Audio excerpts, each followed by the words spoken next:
Sleep fact number 3. Again, I'm here with Hannah. We're talking about sleep. One of my favourite but also most contentious issues in my household with my partner Tony is sleep disturbances. Apart from the fight over the bed, and you wouldn't believe we've got a king-size bed, but we still fight about the space.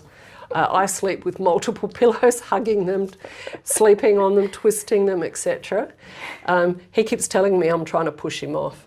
Our biggest contention is who snores the most. Neither of us think we snore a lot, and I certainly think my snoring is cute.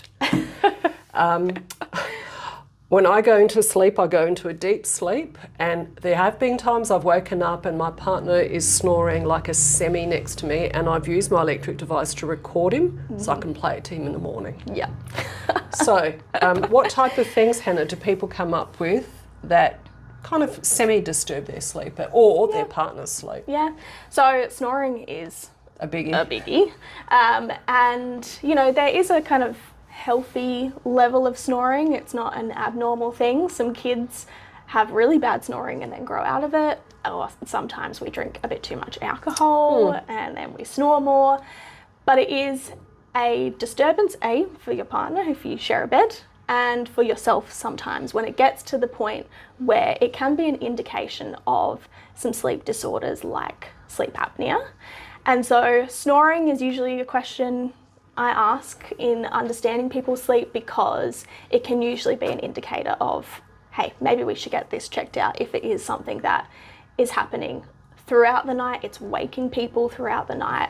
It's usually a cue to be like, hey, maybe something's not quite right, and maybe our airways are not actually open and helping us take in the oxygen that we would need throughout the night. We've got away with friends on holidays, and we've had friends that snore so loudly that you can hear them 3 bedrooms away. Yeah, that's probably... Having said that, their partner now has become used to it and doesn't get disturbed.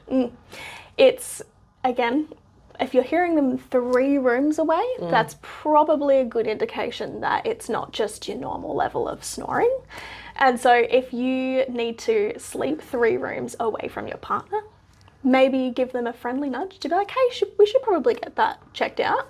But another one is also restless legs syndrome, which I see a lot of neurodivergent clients also come through, where in our sleep, our legs are moving, not just the kind of kick here and there, but moving a lot throughout the night, and it can disturb, again, whoever's sleeping with you and yourself. Do you think a bit of gentle stretching and exercising before you go to bed is helpful for restless legs? Yeah, I think I found that as well. Yeah, and it is, because it is the tensing of your muscles across the night and the kind of what we call hypnic jerks, that kind of kicking. Yeah. And so being able to loosen your muscles, stretch your muscles before bed is really helpful.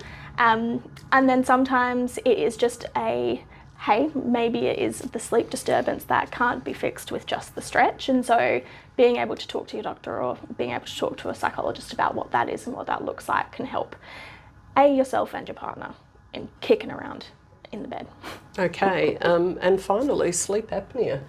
I've got to say, I tend to diagnose a lot of people with sleep apnea, and it's not the person who's in here.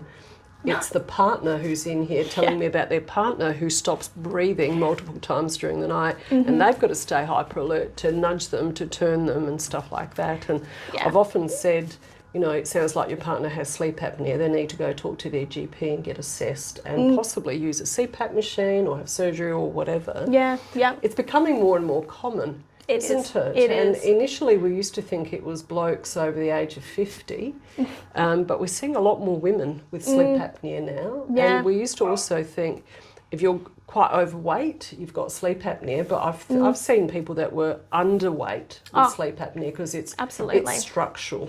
And there are different types of sleep apnea, and so some of that is attributable to weight and to being able to lose weight in helping open those airways, but for other sleep apneas, it is about just those muscles not actually engaging in sleep, or your tongue not engaging. When we become unconscious, it loosens to the point where it closes over. And is that why when you've had too much to drink and you're a bit way too relaxed, you tend to, your apnea gets worse? 100%. It loosens those muscles even more. Even more. And then we're not breathing in the air. And so it doesn't have to be just weight. And yes, females, there used to be this, I think, stereotype of what sleep apnea looked like. Yes. But yeah, I think we're starting to learn a lot more about what the different types are. And there are a lot of different ways now that you can treat your sleep apnea as well, with a CPAP, with a mouth guard. They're trialling drugs to re-engage those muscles that are getting relaxed. I heard years ago that they've developed this like a pacemaker for the tongue for central sleep apnea, where it kicks your tongue back out if it rolls back, which, you know, to me sounds pretty good. Yeah. And would prevent surgery or a CPAP machine. Absolutely. And there was, even when I was working in the sleep lab, we had some people who had sleep apnea with, you know, the relaxing of their tongue, but only when they were laying on their back. Yeah. And so there are devices that vibrate or prompt you in your sleep when you do roll on your back to roll back over, because sometimes CPAP is not the most And look, some of them exciting. electronic wearables, so again, if you roll over, it jiggles you awake and you're able to turn, which is fantastic. Yeah. So, you know, if you think you might have sleep apnea, or if your partner tells you have sleep apnea because they've heard you stop breathing for multiple times during the night, go get yourself checked out. In the old days, you had to go to a sleep clinic, you had to stay overnight in generally a really uncomfortable bed and be plugged into a million things. Nowadays, you can go and get plugged into things and sent home to your own bed to sleep, come back the next day and take them off and get your readings. So you do get funny looks when you're walking from, you know, the clinic Plugged to your in. car, but way more comfortable. So yeah, look, if you're having some issues with sleep during the night in terms of restless legs, snoring, sleep apnea, or anything else you might think of, give us a call. Hannah's our sleep expert and she'll have a chat to you. Thank you.